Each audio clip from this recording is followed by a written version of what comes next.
A very good evening. Well, for the first time this evening, the National Grid activated its scheme to reward customers for using less energy. The scheme allows 26 energy suppliers to offer their customers the demand flexibility service, provided that they're signed up and have an up-to-date smart meter. And on this special programme, we'll be speaking to those who have been taking part and look ahead to how schemes like this may shape the future of energy consumption in Britain. Well, our climate change and energy correspondent Hannah Thomas-Peter joins me now from a household in Hertfordshire which has taken part in the scheme. Hi there, Hannah. Well, how did it go? Well, this is the Loison household, and I can tell you that although, of course, it looks like a totally normal home, about an hour ago, it didn't. They were doing some unusual things. They turned off all the appliances. They turned off the boiler because this household is one of around 1 million homes signed up to the demand flexibility service, which essentially pays people to use less electricity at peak times. Now, the National Grid hopes that a decent proportion of that 1 million number will have participated this evening. We'll find out more about that in the coming days. But this is a really significant moment in the UK's energy story. There have been several tests of the demand flexibility service in the past couple of months. Tonight is the first time it's been used in anger. The main reason is that the National Grid systems operator had a look at the forecast tonight and thought that the gap between supply and demand would be too small. It's very cold. We haven't got as much wind as perhaps we might normally have at this time of year. We've had some reduced capacity for importing electricity as well. So the demand flexibility service essentially helps the National Grid to avoid controlled blackouts.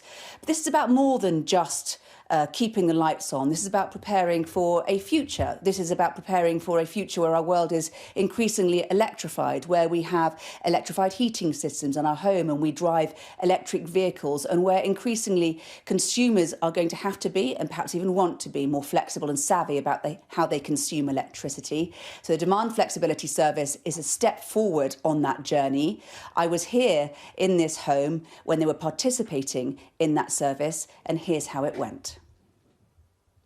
I think it's really important that everyone plays their part in saving electricity, doing as much as we can. I think it's important that my children understand that electricity is not limitless and endless, and we all do our bit. So tell me a bit about how you've done it. What do you switch off? Well, we switch off virtually everything. We have the lights on in the room that we're in. All the other lights off in the house are off. We have our oven off. We have our microwave off. We keep, obviously, our fridge freezer turned on. All the plugs are off. And we're sort of sitting, enjoying non-electric things. So no cooking until Definitely later? No cooking, no, absolutely. Should we go and have a look at your smart meter? Absolutely. Show the way. So, into the dark we go. So this is our smart meter, and it's showing what we're using today. So far, £1.40's worth of electricity and £1.84 worth of gas. Not bad. Pretty good, I would say. And you can see our budget line there, so we're below budget. And how much do you expect to save? How much have you been saving by doing this? So actually, we've got better and better each time, which shows that we're making progress. Which is great as a teacher. So I think we started off fairly low with just a couple of pounds. We did a 2-hour saving session where we saved actually a significant amount, about £10. So we're getting better and better and learning as we go. What are you finding are the main appliances to not use? So definitely the oven, which is sapping electricity without us realising it. And the microwave was also using a lot of electricity without us knowing it. So the first session we didn't actually turn the oven off, and we learnt from that mistake, and we've turned it off ever since, and we've done really well with it. No washing or drying clothes, presumably, either? Absolutely none, no. None of those big appliances. All the televisions are turned off as well at the switches and unplugged. Back to the olden days. And is the rest of the house dark as well? Absolutely. Can you show me? Of course. We only have the lights on in the one room that we're in. So, what do your family make of this? So some of them think that we're very brave, especially the ones who've got young children who like to be on screens. But a lot of them actually admire what we're doing, and I've got a lot of friends who admire what we're doing. And actually, I've got one friend who recently bought a new microwave and has not turned it on because she's sort of taken inspiration from our energy saving. So you've been inspiring other people to do the same thing? I'd like to think so. So no television? No television, absolutely not. No, off for the saving sessions. And your kids are allowed iPads if they've already been charged up? They have to be up. They have to be charged beforehand, so they have to remember to do that before the saving session starts. And actually, some of the televisions that we've turned off have actually stayed off after the session because we found that we haven't needed to turn them back on. So we've kept saving after the saving session as well, somewhat. We're joined now by Caroline, who you just saw in that video. All the lights are back on now, or most of them anyway. How do you think you did? Well, I think we did okay. We won't know for a few days, but we did all the things that we normally do. We turned everything off. We sat here and played games. We had a really positive experience. So hopefully we'll have made quite a few octo points and hopefully more than last time. So those are the points that you get credited by your energy provider. Roughly, what's the pound value? Because you've done it for a few times now, haven't you? So you've done 5-6 sessions altogether. How much is that worth? It is. So we've done 6 sessions, and over those 6 sessions, we've earned just over £20 in monetary value. I was interested to hear that you've turned your boiler off because obviously that uses a lot of electricity. Does that make a really big difference? I think quite a lot of people are worried that this might mean people are sitting in the cold and the dark. How have you found it to be? No, I think that actually that's not been an issue at all. Obviously, we have 5 in our family, so there's lots of heat from us as people, and we just make sure that we are in a place where the heat is managed, contained in the room. Exactly. And if we need to have a bit of a snuggle, then we have a cuddle and keep each other warm. What's your main motivation for this? Is it to do with climate change, or is it mainly to do with bills? I think it's both. I think, we are taking advantage of getting credit against our account, and that's brilliant in this cost of living crisis. But at the same time, we are trying to help the planet in a little way, albeit. Everyone's got to do their bit, and this is our bit. National Grid is going to do another one of these we've just heard tomorrow night between 4:30 and 6. That's the crucial after-school period, and you've got small children. Will you participate? I think so. I think that if we can work our lives around this saver session, then there's no reason for us not to sign up. So yes, we will be signing up. Caroline Razon, thank you very much. Well, there you have it, a little snapshot of one household who's participated in the demand flexibility service over several months, and they're real converts, I think it's fair to say, and they're going to try again to do the same thing, to use less electricity during peak time tomorrow night. OK, Hannah, many thanks. And we're going to stay with that theme. Households that have been participating in the scheme and head north there. And there he is, Gary Ollerman, who's also been taking part in the demand flexibility service. Very good to see you there, Gary. Have you warmed up yet? Yes. We've had the gas fire on, so we're quite warm now. And what do you do while you're participating in the scheme? How do you stay warm? Is it blankets or what? No, it's only for an hour. And like I say, we have the room heated up beforehand. And then basically everything's just switched off. And then you just we switch the iPads on, just like Karen said in the last interview. Television gets switched off. All the iPads are charged up. And the kettle's boiled, ready for a hot one. So, yeah, everything's covered. Ah, you've got it all sorted. Because, of course, you've done it before, haven't you? Yes, this will be our 7th time. We've been paid on 5 of the other occasions. We've earned about £14.50. We've got 2 to be waited on. And Eon, who we're with, are really good. They let us know 2 minutes past 6. We got an email to say, been successful in today's saving. And they'll then credit us account in about 72 hours. So you saved in total about £14. Does that make a difference then to the household budget? I think anything makes a difference, yes, definitely. I mean, this was an invite from Eon. I just think a lot more people should be invited onto this scheme because it's important for families and with children as well, definitely. I mean, do you have children, Gary? No, mine are grown up, they're away. I don't, it's just me and my wife. So we find it quite easy, this energy saving scheme, because sometimes we'll go for a walk and we're out while it's on and nothing's switched on, to be honest. So, yeah. Yeah, I mean, you know, dare I say it, is it something you quite look forward to because you do something different, you turn everything off, presumably you then talk to each other, or as you say, you go for a walk? Yeah, we do. We engage. We have a little bit of talk. We go on the iPad. So we'll put when it's dark nights like this, we have a little camp light and we switch that on. It makes it a little bit cozy, and then we just get snuggled up and we just have a chat. So it's really good. And without the incentives, I mean, are you still learning and deploying good habits? Are you trying to cut down on your energy consumption? Because even with the government help, it still costs an awful lot, doesn't it? Of course it does. It focuses you more on things, things that are important, like showers. We switched to having showers in the winter rather than baths. And the immersion heater, like Karen was saying, it's expensive to heat up through the night. And yeah, you just pick things, boil a kettle, 4 cups rather than just a cup, and it keeps it for later on, So yeah, it focuses your mind. And just one more question, Gary. I suppose the big question is these have all been pre-planned, plenty of notice, and you say you've been able to make the preparations in terms of boiling the kettle and whatever else it is you do. But, I mean, we might reach a situation when you've got, half an hour or an hour's notice and it's quick because, some serious shortages are going to happen if we don't dampen down demand. Would you be prepared to react more quickly? Definitely. Yeah. If it saves the grid and everything like that, yeah. I think my main thing is for a lot more people to get tied into this because I think this is the future. Poised and ready to respond. Gary Ollerman, very good to see you. Enjoy your evening. There's another one tomorrow, isn't there? I'm sure you're going to take part in that. Yes, I saw that. Yeah, 4:30, 6 o'clock. Yeah. OK, Gary, thanks very much indeed. Best of luck. Thanks a lot. Cheers now. Well, now, the deployment of the scheme comes at a time when many people are keeping a closer eye, as Gary says, they're on their outgoings and energy use. So how do consumers stand to benefit from schemes like the Demand Flexibility Scheme? Well, joining me now is Will Hodson, consumer champion at How to Save It, a campaign that helps people save money on bills by improving their energy efficiency. Very good to see you, Will. I mean, your reaction to these schemes, they're obviously been rolled out. They have happened already, as we heard from Gary Ollerman, my guest there, but they're obviously going to become more of a feature.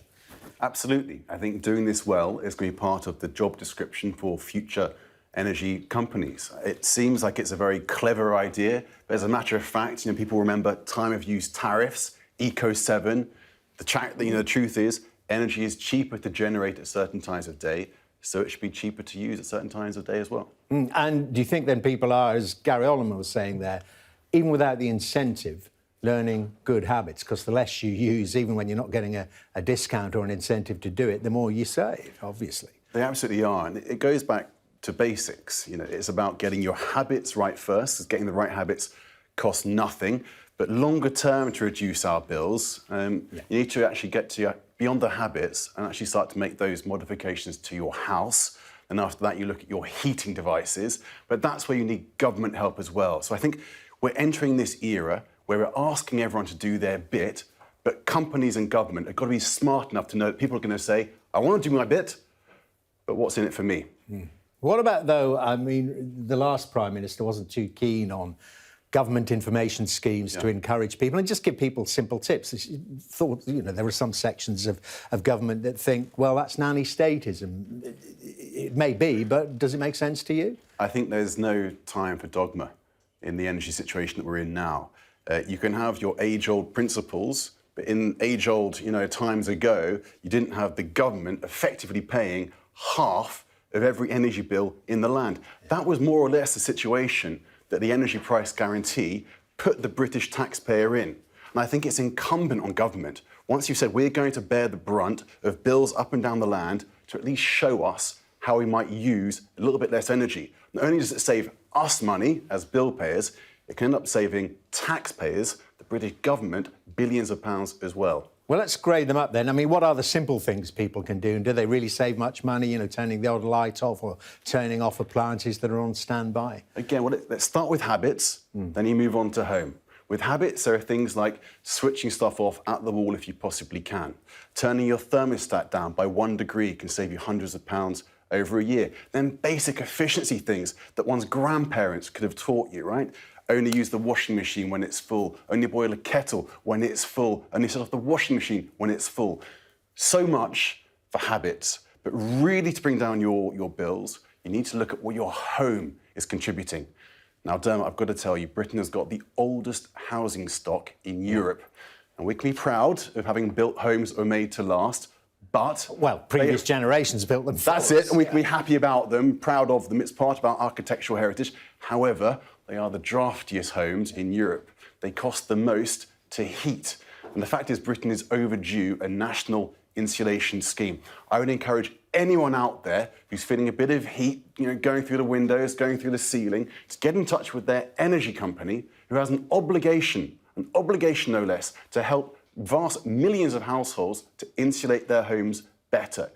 There was a time... I've got to ask you about that obligation. A lot of people might not know about that. Yes. I mean, is there an obligation monetarily to help people, a financial contribution? That's right. There are grants. So as of April 2023, Eco Plus, the Energy Obligation Plus, will come into play. Now, what that means is energy companies have got grants and an obligation to hand out grants to households to install the most simple insulation and the most effective insulation to their homes. Now, is there a means test for that? It's not available to everyone. It was previously means tested, but the accessibility has been broadened out. So if you're in a council tax band from A to D in England, I think it's A to E in Wales, but don't hold me to it, it's worth getting in touch with your energy company.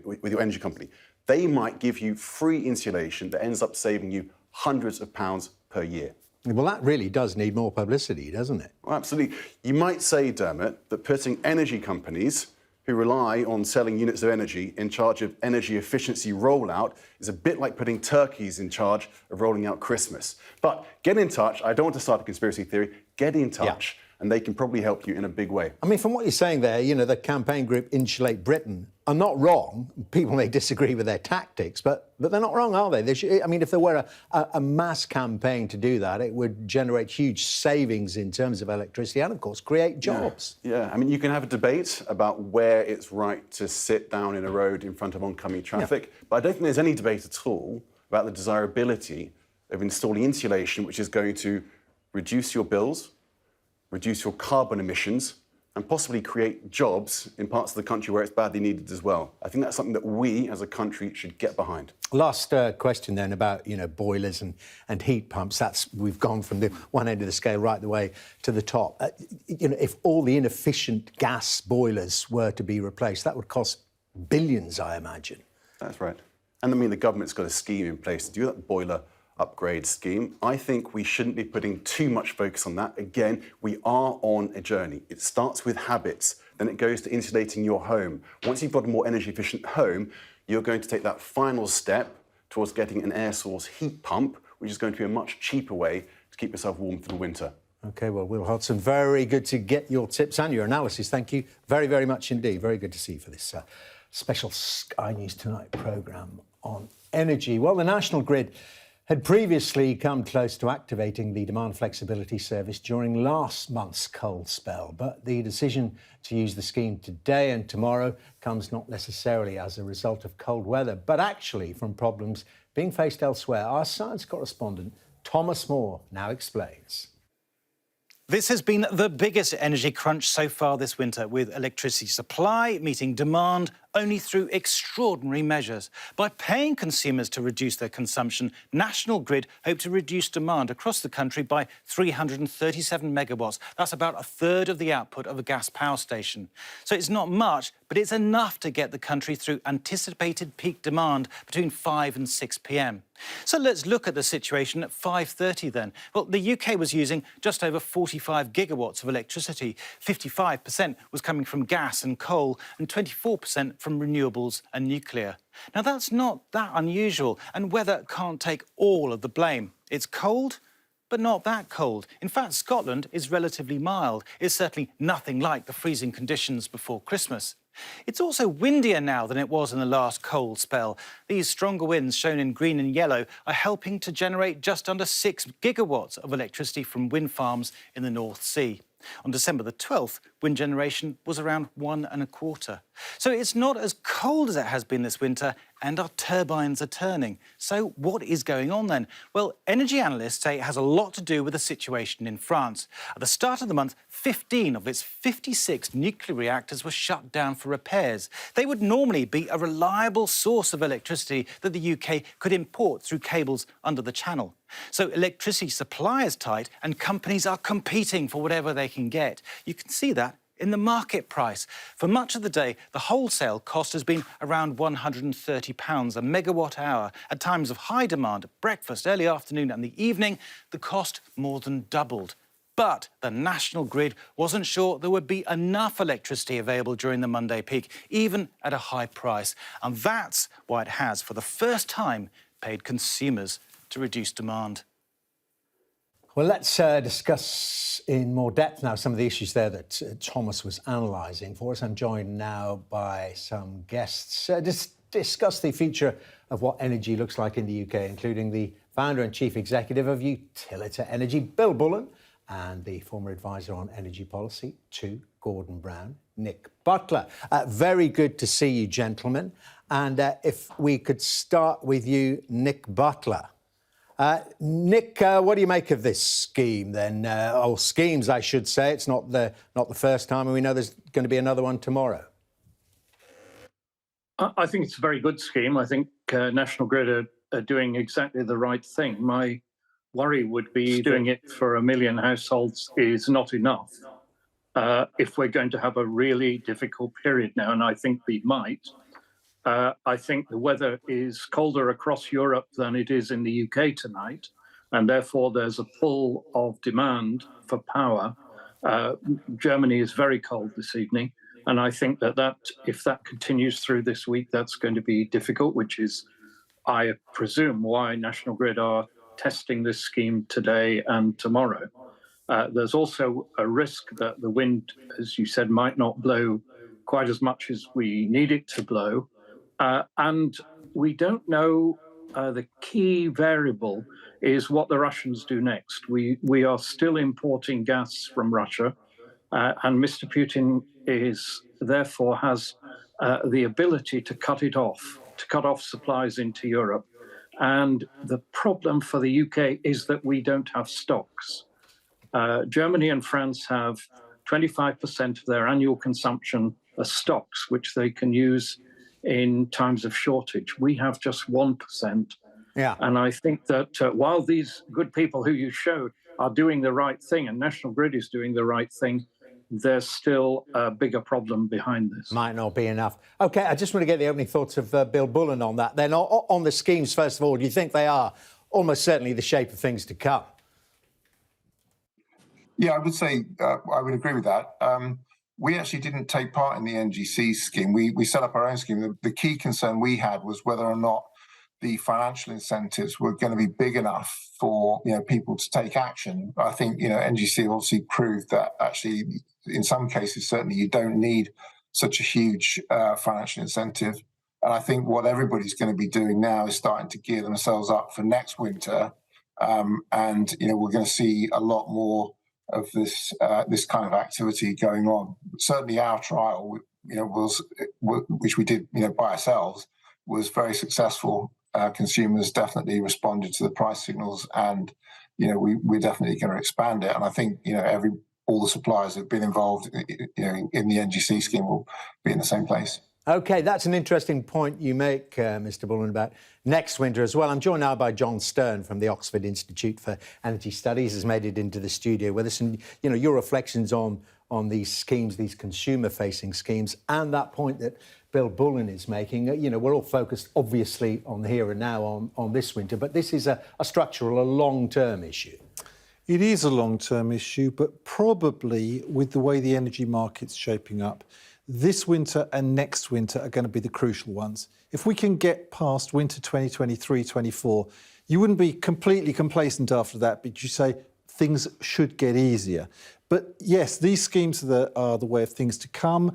With digitisation, we should be able to do this in a much more streamlined way. And once consumers get used to this and adjust to it quickly, I think it'll be, really very successful. And it's a better idea than constantly trying to find new supply. Trying to cut demand is really a good way to go. Well, and also, as I was discussing with my previous guest, another way of cutting demand is, of course, improving the efficiency of appliances, delivering heat, for instance, to homes, and, of course, insulating them. No, absolutely. And it's a shame we've done so little about that in the UK over the last decade, because most continental European countries are far ahead of us in terms of conservation and efficiency. Indeed. And Professor Butler, then, let's look further ahead. And do you go along with the point being made there by John Stone that we're not necessarily going to be looking for supplies from elsewhere? We have to make sure we make the most of what we've got and generate more of it domestically. I think we have to do both. For the moment, we're still, as some of your graphics showed, we're still dependent on gas, and we import half the gas we use. That is not going to change totally, even if we're very efficient in the way we use energy. So we have to make sure we're getting the supplies. I think we have to make sure we're getting the stocks. But I certainly agree with Jonathan that we should be pursuing efficiency wherever we can. And it's a shame that the government here has not matched what the government in Germany and elsewhere in Europe, governments in Germany and elsewhere have done, which is to just encourage people over the last few months to cut their consumption by at least 15%. And if we did that, the situation would be much better this winter and next winter. OK, Bill Bullen, you're nodding along to that, but governments need to do much more than that as well, and don't they have to think long term? And the governments that come after them have to stick with those plans. When it comes to energy supply, you can't conjure these things up quickly. No, absolutely not. But what I would say is, as an energy supplier, we've seen probably at least a 15% reduction in energy consumption this year, just, not after allowing for, any weather effects. We've seen about a 15% reduction in energy consumption. So consumers have been cutting back on energy consumption, and that may be a good thing. It may actually be a bad thing, because obviously in some cases that may be consumers who are not consuming because they can't afford it. But I absolutely agree with previous speakers, Will Hodgson and the others. The first step has got to be about reducing consumption. We've got an awful long way to go, and so it's a bit of chalk and cheese really if you compare with what's going on in the UK compared with, say, Germany, where they're almost celebrating the reductions in energy consumption. Government buildings have also been really tasked with reducing energy consumption. And the other thing that we've seen in Germany is a huge swing away from Russian gas. Germany was by far and away the most dependent European country on Russian gas, and the investment and the speed with which they've switched their gas supplies, and it is still gas, but to other sources, LNG, for example. They've built 2 new LNG terminals, and there's another 4 on the way, I believe. So, wow. Okay. We have seen other European countries act, I think, much more decisively and, much more quickly in, diversifying their energy sources and therefore, improving their security. I mean, Johnson, I want to ask you, taking that on board then, the mistakes, or perhaps that's too strong a word, that are being made here in the United Kingdom, why do you think then things get better 2-3 years down the line in terms of energy supply? Well, principally because we're not so worried about gas supplies. We'll have more global LNG supplies online by then. Again, I don't want to sound too complacent because essentially it's 2027 when a huge amount of new global LNG comes on. So we're not completely out of the wood in 2025, 26. Just explain to people what is going on right now that will deliver that gas. What's happened, you see, is that this is a very lumpy industry. We all invest at the same time, and then we all don't invest. So at the time when prices were extremely low, which people have now forgotten, 2019 and 2020, prices were extremely low during COVID. What happened was nobody invested because they couldn't see that they'd make any money. Suddenly, as prices went up in 2021, 22, everyone has invested in new global LNG supply. And so these projects take 4 or 5 years to come on. So in 2026, 27, we have a lot of global LNG supply coming on. And we will then be, even if there is no Russian gas coming to Europe, we'll be relatively relaxed. I think there will be still some Russian gas coming to Europe. The problem has been, as your previous speaker was saying, that we lost 80% of our Russian gas in Europe, and we're scrambling to create new facilities to import liquefied natural gas. And the Germans have done that, the Dutch have done that, the Italians are on the way to doing that. But we here have got a lot of LNG import capacity, and we've been supplying that, been importing it ourselves, and then supplying it to the continent. But, I mean, of course, it all begs the climate question, Professor Butler, doesn't it? All well and good if we're going to get plenty of gas being imported from sources other than Russia in a couple of years' time, but it does nothing to reduce our emissions. You know, we're just offshoring it. And in the end, don't we domestically have to get more generation coming from, yes, wind, yes, solar, but also nuclear? Yes, that's true. I think the key step now is to electrify more of the economy. So electricity supplies only 20% of our final demand. And if we were able to raise that to 30 or 40% by electrifying things such as the railways and home heating over time, that would make the real difference. What we have to do is think about today, tomorrow, and the day after tomorrow. For today and tomorrow, we still need gas.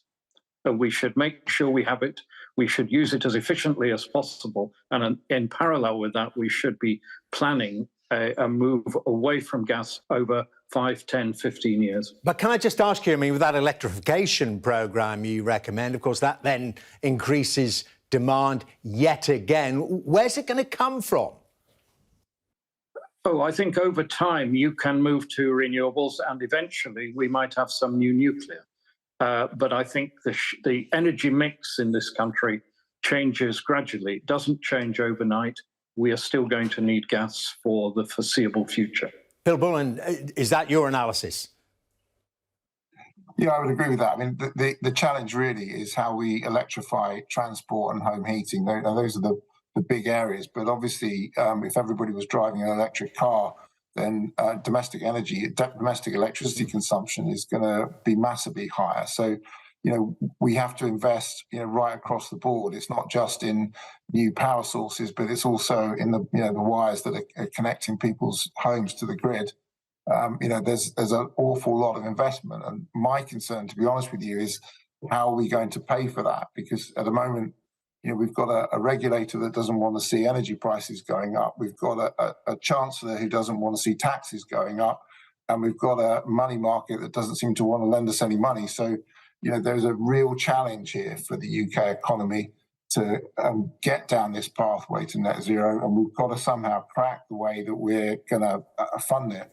Well, listen, a fascinating conversation. Thank you all, Bill Bullen, Nick Butler and John Stern here with me in the studio. Thank you all very much indeed for joining us on this Sky News Tonight special programme.